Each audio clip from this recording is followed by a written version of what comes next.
Welcome to the Fempire Podcast. We are women building wealth through real estate. I'm sitting down with Caitlin McCourt today. Caitlin McCourt Leszczynski. Is that right? That's today. Okay. From Legacy Title, I am Rena Starr. I'm the host of the podcast. I'm a local mortgage loan originator here in Metro Detroit. So we're going to talk about all things title today, the podcast a little bit, and just kind of catch up. Yeah, that sounds good. So do you want to introduce yourself a little bit? I know I kind of did. Sure, yeah. I'm Caitlin McCourt Leszczynski. Caitlin Leszczynski, whatever feels good that day. We were just discussing our, kind of the joys of keeping our maiden names versus married names, whichever is easier to pronounce. Right. So yeah, but I do run a title company. I'm one of the owners. I also am a licensed real estate attorney. So we get to have all the fun. Yeah. We get to have all the fun with all the most exciting types of real estate closings. I'm sure as an attorney and owning a title company, you get to see all kinds of things. So do you want to tell us kind of the good, bad, and the ugly, or some fun stories that you've come across and things to look out for? Yeah, sure. I would love to. First, I would say, we get this question a lot, like, oh, can this close? Yeah. And I would say type A, but also kind of a problem solver. So I struggle with that question, like, can this close? Because my knee-jerk reaction is, yeah, of course. You just might not like what it's going to take to get there. I feel like I come across that a lot as well. Right. And it's like, can it close? Sure. It might take you 6 months to run through the list of things that are going to be required. And, so, I mean, we do see a lot, and I would say the vast majority of the things that I work with are probably the more what I would classify as exciting closings. We have a lot of challenges, and I think what probably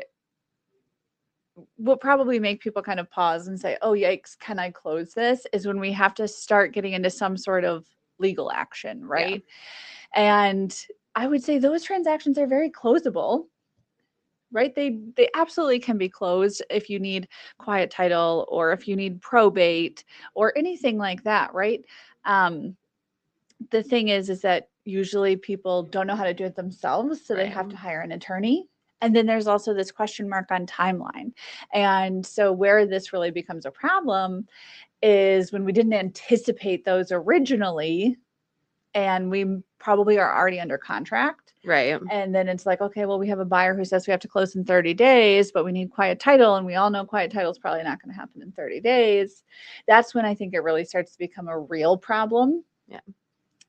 So I would say, as far as like the most difficult to cure title issues are, it's not that hard for us. The attorney is going to have to do all the work.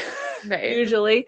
Are you the attorney in that instance usually? No, I don't. So, and that is a good question because people do ask me that a lot. Like, oh, I need quiet title. Will you do it for me? We want to be very careful about not creating a conflict of interest or anything like that. So we don't kind of mix and mingle those roles. We'll always refer that out to somebody who's an uninterested party. Nice. So with those issues, when they arise, would you say the best course of action is to get to it early and to set proper expectations and just really communicate through it? I mean, is that where you're seeing the biggest problems, is just lack of communication? Yeah. And I think it's really the seller's just not anticipating needing to do that. And I think it's that knee-jerk reaction of, oh, well, I'm under this timeline and it's going to cost me money to hire an attorney. So that's where I think it's good for us to just take a second. If you can be proactive before we're under contract, getting ahead of it definitely helps. But also talking to like your title professional like me or whomever, because we probably have seen something like this before. We've probably worked with an attorney who resolved the issue before, and we can give you a list of references and say, hey, these 3 people were awesome. They were able to resolve this issue in the past. Yeah. Give them a call, get a quote, see what their payment plans are, whatever that looks like, right? and it probably is very resolvable. It's just going to take a little bit more time. We've definitely had title things come up on files that I've worked with you guys with or different title companies with, where we've had to, withdraw the file, do a quick claim deed this way or that way, or move something around a little bit. And it's definitely closable. But again, it's the timeline. It's the setting the proper expectations with the client that this was going to take 30 days. Okay, well now maybe it's going to take 60 days, or maybe we won't be able to get the same amount of cash out as you thought you were going to be on a refinance. There's a lot of different moving parts to that, but it's always something that can be done, and we just have to maybe get a little creative and make sure that we're all on the same page. Yeah. And there's something else I would say about that too. And that is, sometimes we don't talk enough about exceptions on a policy. And you're dealing in the mortgage world, so we have a little bit less flexibility on exceptions because we have a security interest in the property and all of that. But if you're working on a cash sale and you're trying to coordinate these things, and it's just like, man, this one little issue is really a sticking point, that can become a negotiation point, and it can even become an exception on the final policy if all the parties consent and agree. We just don't want to deal with this issue today. I guess I wouldn't have even thought of that because I don't really deal with cash sales, right? That there's extra things that you can do that you couldn't do in a mortgage. Yeah, there is a little bit more of a negotiation opportunity, right? That's cool. Which, again, it doesn't solve every circumstance because not everyone has cash. They can't do a cash closing. But I will say one of the other things that I think is so amazing, we have a team that helps our customers try to solve these problems, right? And I just had a situation the other day, and I was like, "Oh man, guys, this is gonna be rough." We had to find someone. I know, right? You think it's gonna be rough. Right. And it's kind of one of those scenarios too, where you're like, okay, Bob has an interest in the property, which means Bob has to deed out, and everyone's like, well, we don't know who Bob is. How do we find Bob, right? Some random guy named Bob. Right. And so we're talking with the ladies in the office, and I'm like, okay, guys, let's buckle up. Let's figure out how we're going to approach this. And one of the ladies goes, Caitlin, what are you talking about? I already did a Facebook search. I already did a Google search. I already found Bob. I already talked to Bob. Bob's coming in on Thursday, so it's it's really funny too, because some days I'm like, wow, this is going to be a good one. And then the team is like, whatever. This is just a Tuesday, Caitlin. I feel like I've seen TikToks about that. The girls that go on deep dives and find people on Facebook. Yeah, we have those. Basically, the FBI here. I love that. Bob's coming in on Tuesday. It's like, wow, I don't know how you found them. Please don't Google me. I would have never thought to go about it that way either. I'm like reverse property search, and go here and here. Right. Found him on Facebook. And it's so cool. It's awesome. And that's, I think, why it's cool too, to have kind of a diverse workforce. Right. Because, we have people like me who have been like, well, let me, look on LinkedIn or something. And then, everybody has kind of a different perspective, which I think is cool, because there is no book this is how you have to do it. This is how you have to solve the problem. No, I love that. So you have to get a little, get a little tricky sometimes. I love that. I had another question for you, and then we got going, and I completely forgot what it was. It'll come to me later. That's okay. That's totally. So one of the other things we talked about the other day, which is a complete 180 from what we were talking about, is kind of, I don't think I've ever addressed why I only have women on the podcast and how I approach that. And I think we have similar viewpoints on how we're looking at this. So I thought it'd be a good thing to talk about while you're here.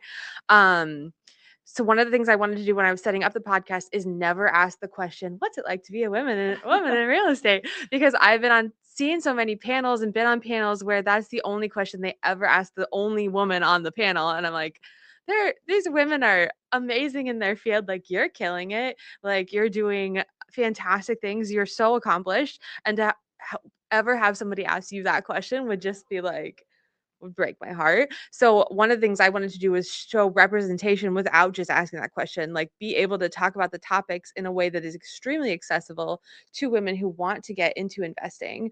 So you can see other women that are doing these things, and maybe look like you or sound like you, and you're able to get that example without there's tons of men doing this, obviously doing great things, nothing against them. But just being able to hear different voices that maybe wouldn't get heard other than that one question, and never asking that question. So that's kind of why I only have female guests. Yeah, which I think is super cool. And I totally agree. I think, I think I'm pretty interesting and unique, just like we all are. And probably the least unique thing about me is that I'm a woman. Right.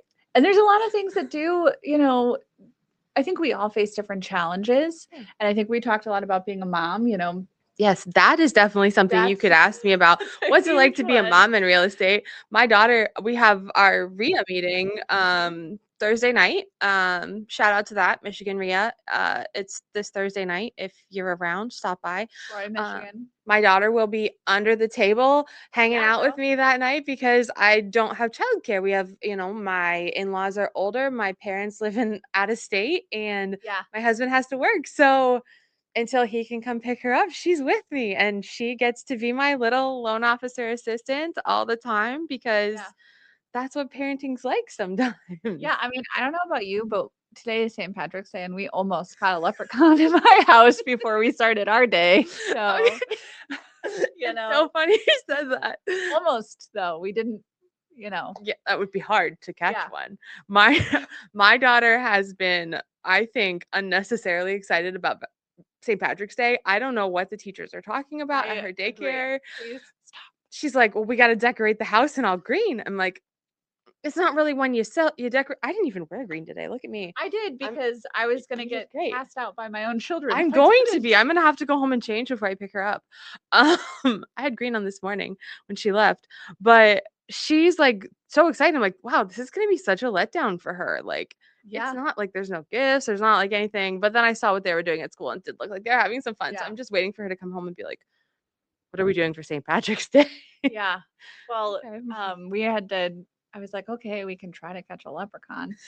And, what else am I going to do in my free time? Yeah. And so I was like, hey, let's set the trap out in the kitchen. And my daughter gives me this horrified look.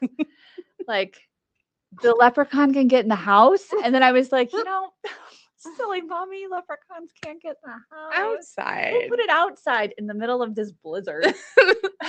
It was snowing last night. With, with cookies. Oh my God. Supposed to be leprechaun bait. I'm like, this is going to go well. Nobody told my husband. Oh gosh. But yeah, I mean, I think that truly is one of the best challenges, I guess, that we have that might be a little bit different. Yeah, it makes a huge difference. Yeah. I have, friends with kids, friends without kids in and out of real estate, and just the flexibility and the different things, I can't drop at the drop of a hat and go to a conference that I just found kind of thing. Though I would love to. I love to travel. But without coming up with a plan for my daughter does come along with me to a lot of things, and it's just part of it. So I mean, I do think that is a huge challenge. I've seen some really amazing family teams doing real estate and doing investing together, which I think is so inspirational. I wish I could remember their names off the top of my head, but they spoke at the RIA last year, and it was a family that did flipping, and they had their kids taught to do different steps of the process, and it was truly like a family endeavor. And I just thought that was so cool. You're learning so many lessons from, the handyman stuff to the financial side of it. The kids were helping them, prospect and find houses and doing the math behind the scenes. And I was just like, this is amazing. Like, the kids could break down a deal. I'm like, this is so cool. I mean, like, they were teenagers at that point, but even I know people with little kids that I have a friend that just finished a flip with his two little kids there, and his wife and him and their two children doing this flip all together, and the kids are helping paint or, taking hammers to stuff. And I just think that's so cool. And I think that's like, I do think it's so much bigger than like, oh, you're a woman in real estate or whatever. It's like how you approach, because even being a mom, like everybody's parenting style is a little bit different in how you approach taking care of kids or whatever. But to your point, we like real estate investing. And I think it's surprising to a lot of people because I am, pretty heavily in the real estate world. Pretty much everything I do is real estate. And my husband is not. Same. He's in a very different field. But having said that, ironically enough, my husband's mom is a real estate broker. She owns a property management company. That's so funny. And my husband's dad's mother, so like her mother-in-law, Yeah. is also a real estate agent. That's so And funny. everyone had, like, all of the women in the family, kind of the in-laws, right? Which is It's just what silly. he's used to. Women do real estate, right? Work together that. in kind of different real estate fields, and it's amazing. It's a huge reason why I'm even in real estate, because Amy really kind of brought me over to the dark side, and That's great. can't ever leave now. For better or worse. Right. But we approach in real estate investing as a family too, right? We have taken out private loans with my father-in-law, who does private lending, and the same thing. My husband and I, our rental properties we own in an LLC that we own together. It's not just me going out and finding them, which I think is surprising to a lot of people. There are honestly rental properties that we own that I don't think I've ever set foot in. I love that. But he's looked at them, he's been in them, and I like the numbers, and I can do more of the the legal side of things, and we can have those conversations. And so it's kind of however you choose to do it. And I think you bring up a good point, and something I've talked about a ton on the podcast is you like the numbers. You weren't emotional about the property. The numbers worked, so it worked. And he obviously had somebody had eyes on it and said, okay, like this is not actually crumbling down. But the keeping emotion out of it. And I think that's something like stereotypically, we're very like, oh, you're gonna get emotional about the deal. And I definitely see men and women get emotional about the deal. But the numbers work, so you like it. I think that's a really good point, just as a one-off is. Yeah, I totally agree with that. And I would say that that's probably not the most, like stereotypically woman characteristic. Yeah. But that's kind of that's how I would be too, though. I mean, there are definitely times like I get emotionally involved in real estate because houses are pretty, don't get me wrong, but with investing, like making sure it cash flows and the numbers are there and it's in the right area that you're looking for, and really keeping your buy box in mind with the blinders on too. And it's not your home, it's not for you, it's I'm not gonna live there. So obviously you want it to be nice, but for sure. But again, you have those kind of standards, and then it's like whether I like it or not doesn't really matter. It's just whether or not somebody likes it enough to rent it out. Yeah, I love that. So your kids are young right now. Do they help at all with the investing side of things, or do they go to the property or any of that? They're 4 and 5. Okay. So the real estate investing side, I would say that they are oblivious to, probably. But I will say my husband and I have been very intentional about trying to raise our kids to be good communicators, and kind of bring them up in a way where they will hopefully have opportunities to be successful. So I bring them to a lot of stuff. Yeah.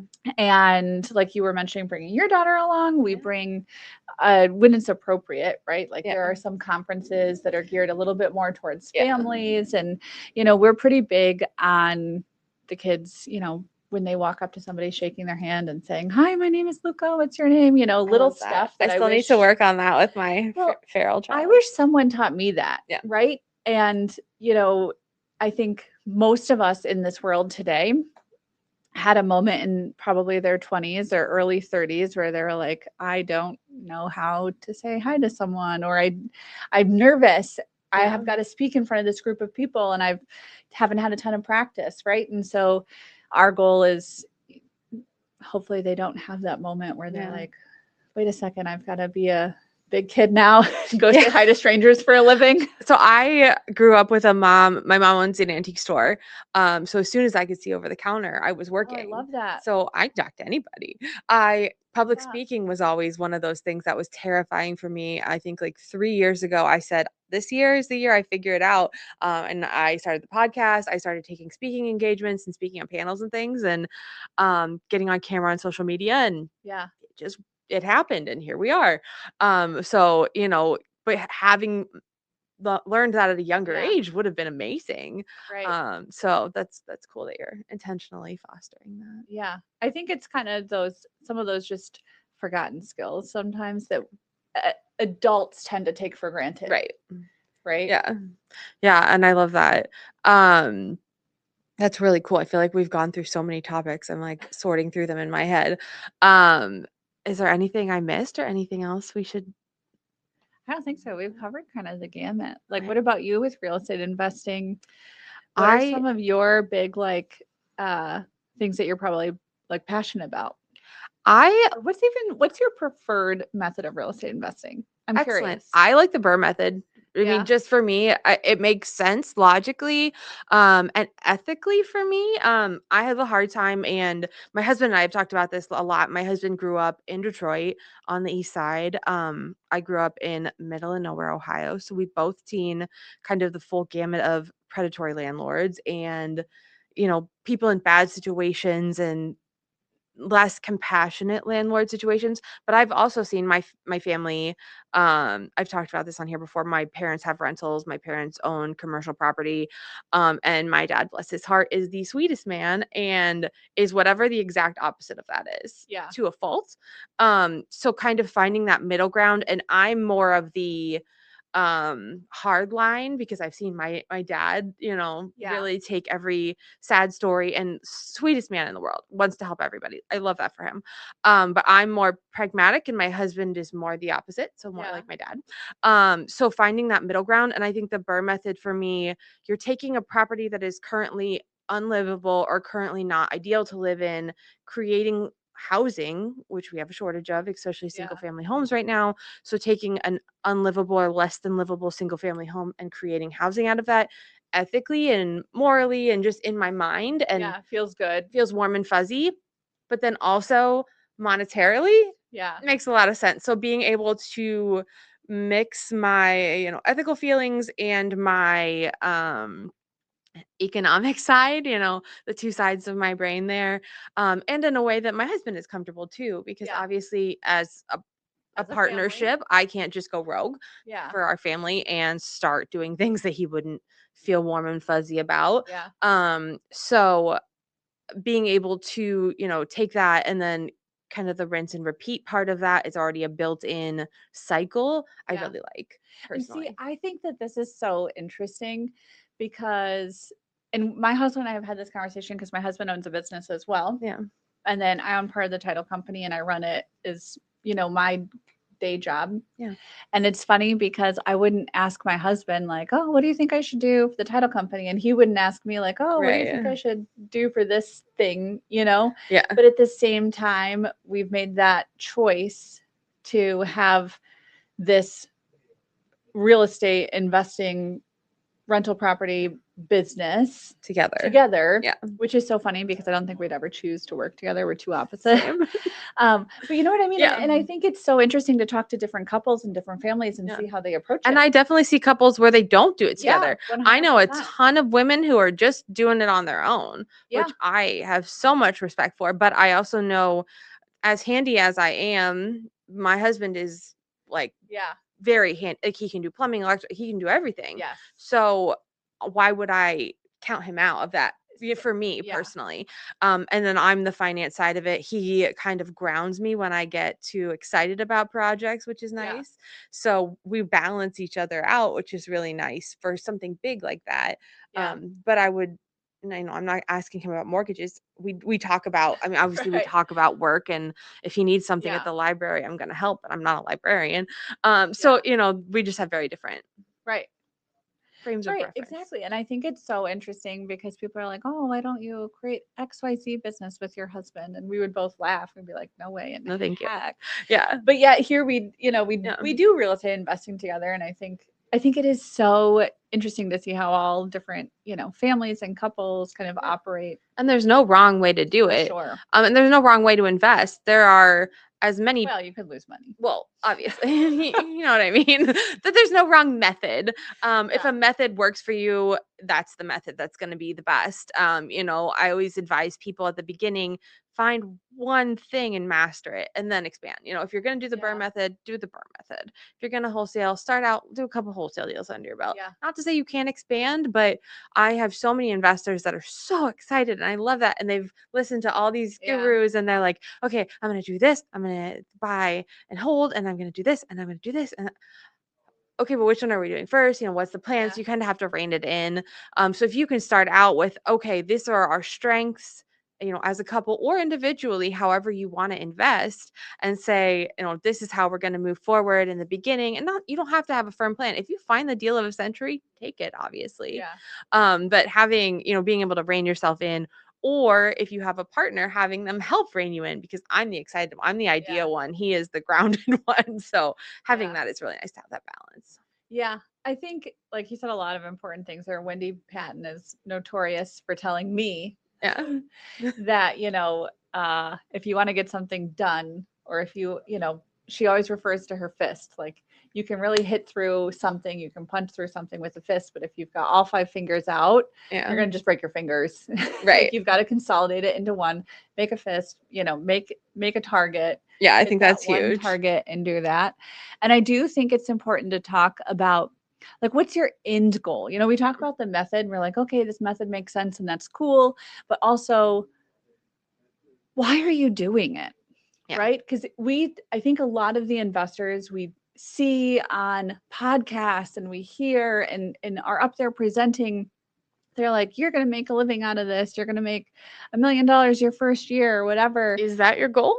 And do you want to quit your day job? Maybe you don't. Right. And I don't. I don't want to quit my day job. And it's so funny because I'll talk to people and I'm like, oh, well, we like rental properties. Like, our goal is to have X number of rental properties in X number of years. And they'll be like, oh, how do you like being a landlord? And I'm like, well, the best part is I'm not. Exactly. Really. I use a property management company. I love that. See, I would need that because. And there's a reason why, because people are like, well, don't you have to spend money to use a property management company? I'm like, yes, I do. Factored into your numbers. Absolutely. 100% is part of my math. And I'm not trying to make $1 million this year, right? Like, that's my retirement plan. That's why we're doing it. And it's so important to know that. I mean, having that in mind, for me, investing would be setting up my daughter for generational wealth, being able to pay for her college, being able to have her, heaven forbid anything happens to us, she has that safety net, and being able to pay for our retirement and not have to worry. And, if heaven forbid one of us lost our job, we have some money coming in still, and having that passive income. I don't know that I would ever, I'm not going to turn down being a billionaire. That I wouldn't say no to it, but it's not the goal. Deals. You're not saying no to a deal because you're not making $30,000 in the next 3 months. Right. And I think that's kind of the piece that a lot of people forget, is they think it has to be full time in order to be valuable or worthwhile. You can do one deal a year. You can do one deal every other year. And that's still a completely legitimate way to invest. And I think if more people really broke down their goals, they would be okay with that, because one deal a year is still more than no deals a year, which is what you get when you try to do everything a lot of times. Yeah, I totally agree. And if you're looking for that fat deal and you're like, I'm not willing to do anything unless I make $20,000 tomorrow. Is that really what you're here for? And if you are, that's great. Do it that way. And if you can find that's great. Yeah. But those are, I feel like a lot of those are a needle in a haystack too. And you'll hear people talk that are even huge wholesalers who, are making decent sized commissions on their deals. That's not the first deal they did. That's not the only deal they did. They're doing a lot of smaller deals, and then they find that one, golden goose, and that's the one they talk about all the time. It's not like it just happened and that's the only deal they did, but that's one you hear about because it's the exciting one. But I'm still that type A, like, planner person. I would never want to give up my day job. No, I say never, but I would have to have a significant fallback. I don't know if I could. I like what I do. I totally agree with you. I love it. I love the people we work with. I love the industry. I love the business. And real estate investing is just kind of like bonus retirement. And like you said, building generational wealth, teaching the kids life skills. I have an investor I work with. Her name is Jewel. She has it. So she has a property for everything, one property is for this kid, one for each kid, one is for rent, one is for electric, I love and that. I think that is such a cool way to break it down. And I would have never thought of it like that. I mean, I only have one child, so that's one property. But her college could be a property. Her wedding could be a property. I don't know what she's gonna want to do, big wedding, or for vacation, whatever she Yeah, decides to honeymoon. do. It's a good honeymoon. She doesn't have to get married. That's whatever she wants to do. Not pressuring.